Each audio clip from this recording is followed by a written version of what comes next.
কি শপিং হয়ে গেছে? হয়ে যাওয়ার তো কথা। আর তো হাতে তো বেশি সময় নেই, মাত্র 10 থেকে 12টা দিন। আর বাঙালির কাছে, বাঙালির কাছে মহালয়া চলে আসা মানেই পুজো চলে আসে। দেখবেন আমাদের গ্রামাঞ্চল বাদে কলকাতা সাইডে মহালয়া চলে আসা মানে পুজো চলে আসে। তো বেসিক্যালি আজকের ভিডিওটা আমি একটু তোমাদেরকে আমাদের শৈশবে নিয়ে যাব। কিরকম শৈশব, আগে আমরা ছোটবেলায় কি করতাম পুজোর সময়, সেই বিষয়ে আজকের ভিডিও। আমি ঠিক করেছি যে এই সিরিজটাকে দুটো সিরিজে আনবো। একটা হচ্ছে 25শে সেপ্টেম্বর রিলিজ করব, যেটা তোমরা কমিউনিটি পোস্টে অলরেডি দেখে নিয়েছো। আরেকটা পোস্ট করব মহালয়ার দিন, সেটা একটু অন্যরকম ভাবে করব। ঠিক আছে? তো হ্যালো বন্ধুরা, welcome back to my channel. তো আজকে নস্টালজিয়া সিরিজের ফার্স্ট সিরিজ বা প্রথম পার্টে তোমাদের সকলকে স্বাগত। তো চলো শুরু করা যাক আজকের গল্প। আজকে একটু শৈশবে ফিরে যাওয়া যাক, সবার কি করতাম আর এখন কি করছি। তো প্রথমেই বলি, সকলের শারদীয়ার অগ্রিম শুভেচ্ছা, অভিনন্দন, ভালোবাসা। সকলের পুজো খুব ভালোভাবে কাটুক। মা দুর্গার নাম করে আজকের সিরিজ শুরু করা যাক। তো মা আসছে, পুজোর 5টা দিন গোটা শহর, গ্রাম, মফস্বল, পাড়া, ইচ অ্যান্ড এভরিথিং সেজে উঠতো একটাই ডাকে, আর একটাই রবে। কি রবে? মা আসছে। মা আসছে মানেই আকাশে পেঁজা তুলোর মতো মেঘ দেখা যেত। মা আসছে মানেই সাদা সাদা কাশফুল, আর মা আসছে মানেই শিউলি ফুল। তো এরপরে একটু আজকে সিরিজ শুরু করা যাক।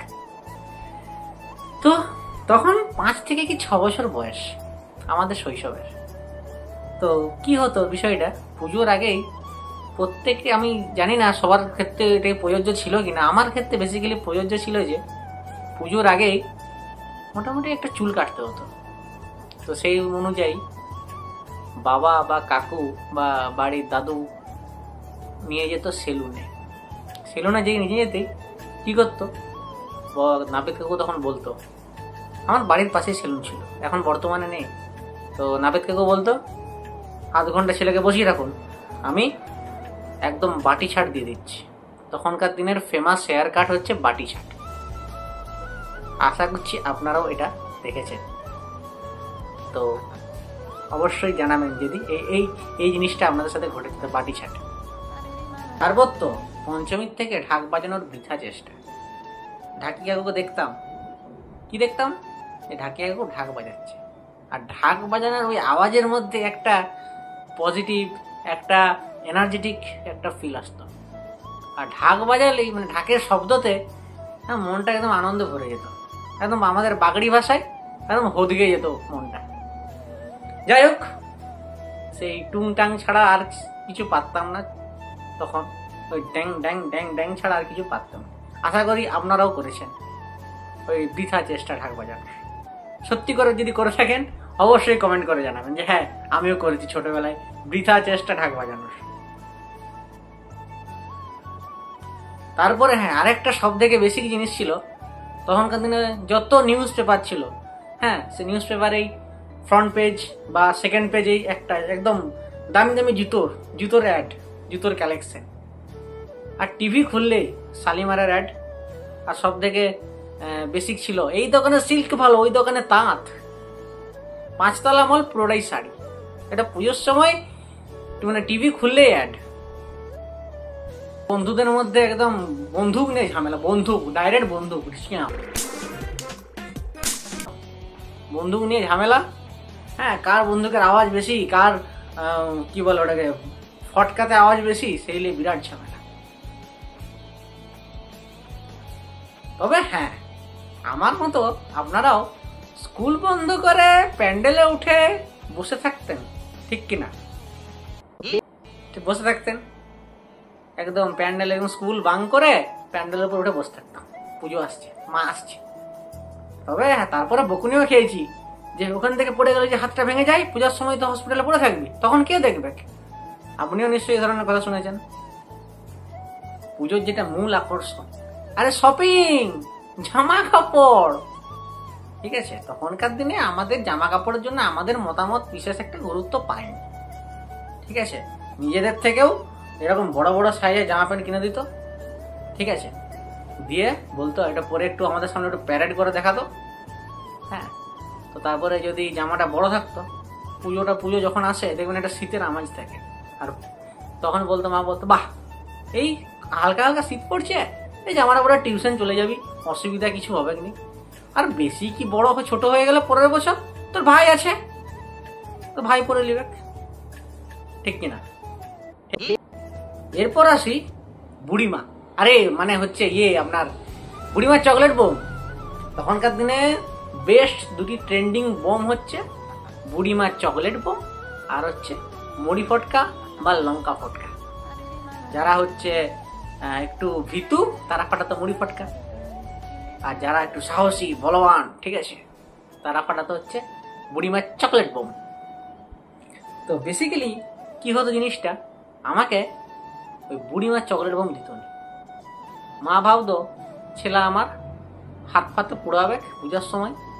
আসলে সেটা ব্যাপার নয়, আসল ব্যাপারটা হচ্ছে জামা পরে থাকতাম বড় বড় হাতের থেকেও, মানে নিজের শরীরের থেকেও বড় বড় জামা প্যান্ট পরে থাকতো।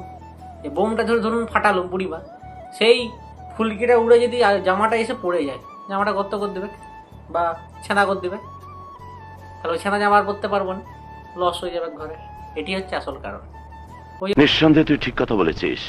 বুড়িমার চকলেট বোম আমাকে ফাটাতে দেয়। ওই সারা জীবন মুড়ি ফটকায় আমি ফাটিয়ে গেছি।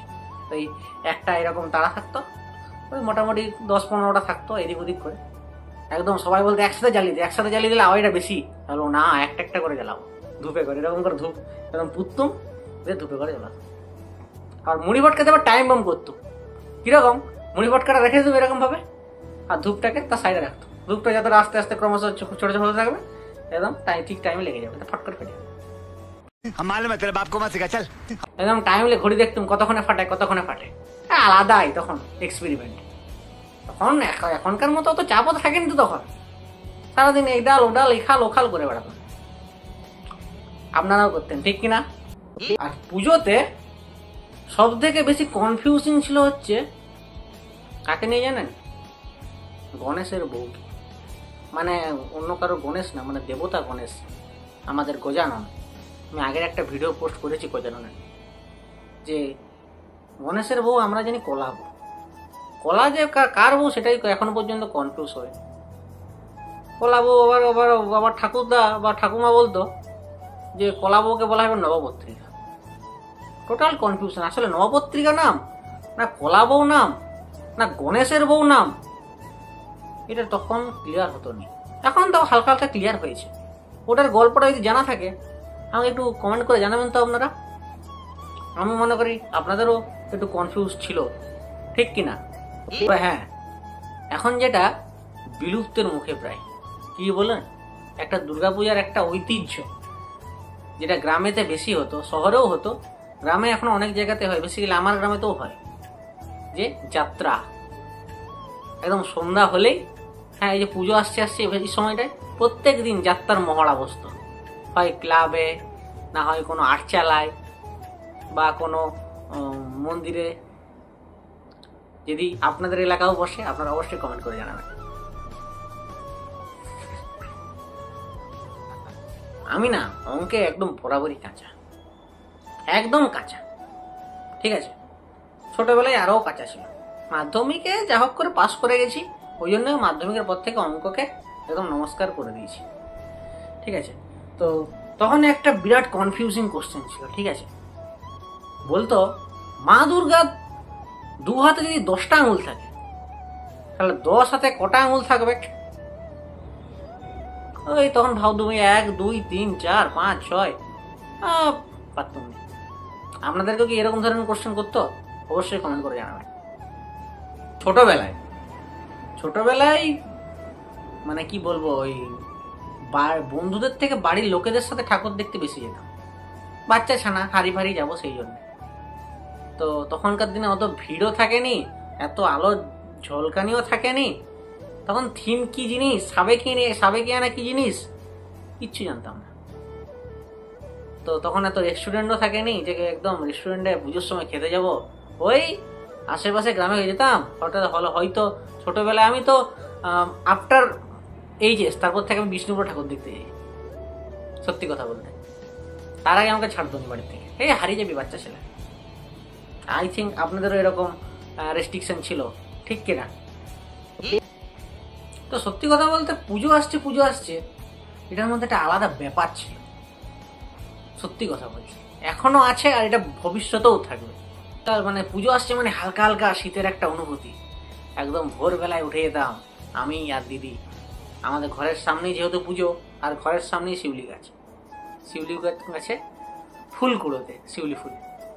আর তখনকার তো এত রুম ফ্রেশনার থাকেনি, ওই মোটামুটি 2 হাত, তখন তো হাত ছোট ছোট ধরুন এইরকম 2 হাতে ওই একটা আমাদের কাঁচের একটা জায়গা ছিল, তার মধ্যে ফুলগুলো রেখে দিতাম, দিয়ে ঘরের একটা কোনায় রেখে দিতাম, রুম ফ্রেশনারের কাজ করতো। একদম শিউলি ফুলে গোটা রুম গোটা বাড়ি একদম পুরো গম গম করতো। তো রুম ফ্রেশনারও থাকেনি তখনকার দিনে। আর এখন কোথায়, আমি তো দেখেছি তো আমাদের পাড়ার ছেলেগুলোই বলো, আমার ভাই বলো, কেউ শিউলি ফুল তুলতেই যায় না, কুড়াতেই যায় না। এটা আমার খুব ভালো অভ্যাস ছিল। কিরকম, পুজোর এই আসছে ধরুন মহালয়ার আগের থেকে, মহালয়ার 4-5 দিন আগের থেকে ঘুম থেকে 6:30-6:30 মধ্যে উঠে যেতাম। দিয়ে ওই ব্রাশ করতে করতে দিদার সাথে, মানে আমি আমার ঠাকুমাকে দিদা বলি, ঠিক আছে, তো দিদার সাথে এই আমাদের বাড়ির সামনে ঠাকুরটা কতটা হলো দেখতে যাব। আমার বাড়ির পিছনে স্কুলের গ্রাউন্ডে একটা পুজো হয়, সেখানে কতটা ঠাকুরটা হলো দেখতে যাবো। অথচ ঠাকুরের কাজ যেমন ছিল তেমনই, কিন্তু ওই যে ঘুম থেকে উঠে ব্রাশ করতে করতে ঠাকুরকে দেখতে যাও, একটা আলাদাই অন্যরকম ছিল। আর এখন যদি আমি বলি যে নীল উঠ, যাবে না। আর একটা কথা, পঞ্চমীর দিন সকালে মর্নিং স্কুল হতো, সবাইকারই হয় মানে পুজোর সময়। তো পঞ্চমীর সকাল মানে পঞ্চমীর হাফ ডে স্কুল, পঞ্চমীর হাফ ডে স্কুলটার জন্য যে হ্যাঁ পুজোর আগে মর্নিং স্কুল, ওটার জন্য সারা রাত ঘুম হতো না। যে মর্নিং স্কুল ঘুম হতো না এই কারণে যে হাফ ডে স্কুল হয়ে একদম ভাইফোঁটার পর স্কুল খুলবে। এতদিন ছুটি, প্রায় 1 মাস হতো না, ওই 28 দিন 27 দিন হতো। তাও একটা 28 দিন বাড়িতে থাকবো, 27 দিন বাড়িতে থাকবো, মামা বাড়ি যাবো, আলাদা একটা এক্সাইটমেন্ট ছিল। সপ্তমীর দিন সকালবেলায় 6টার সময় আমার ঘরের সামনে একদম চোঙা লাগানো থাকে, ঠিক আছে, মাইকের চোঙা, একদম গান বাজতো, আর কত রাত একা থাকবো, ওই গান শুনি ঘুম ভাঙতো। ঠিক আছে, ঘুম ভেঙে তখন আমিও ছোট, দিদিও ছোট, ঠিক আছে, দিদি একদম সকালে ঘুম থেকে উঠেই গিরি মাটি দিয়ে লিখতো এসো মা দুর্গা। আই থিঙ্ক আপনারা সবাই লেখেন, এটা এটা এটা একটা ট্রেডিশনাল, যে মা সপ্তমীর দিন সকালে গিরি মাটিতে দেওয়ালে লেখা, ঘরের দেওয়াল, যে মা আসছে। আপনারা সবাই নিশ্চয়ই লেখেন, কমেন্ট করে জানাবেন। তো আজকের ভিডিওর আপাতত একদম চলে এসেছি শেষের দিকে। তো আমার সাথে যদি আপনারা একমত হন অবশ্যই নিচে কমেন্ট করে জানাবেন। আর যদি আপনাদের মনে হয় যে না আমরা এগুলো ছাড়াও আমরা আরো অনেক কিছু করতাম পুজোর সময়, অবশ্যই কমেন্টে জানাবেন। আমি নেক্সট ভিডিওতে তাদের নাম আমি অবশ্যই মেনশন করব, যারা যারা আমাকে কমেন্ট করে জানাবেন। তবে যাই হোক পিতৃপক্ষের অবসান ঘটিয়ে দেবী পক্ষের সূচনা হতে আর মাত্র 9টা দিন বাকি। মা আসছে থেকেই বেজে উঠবে সেই যে বীরেন্দ্র কৃষ্ণ ভদ্রের কাপা কাপা কণ্ঠেশ্বরে।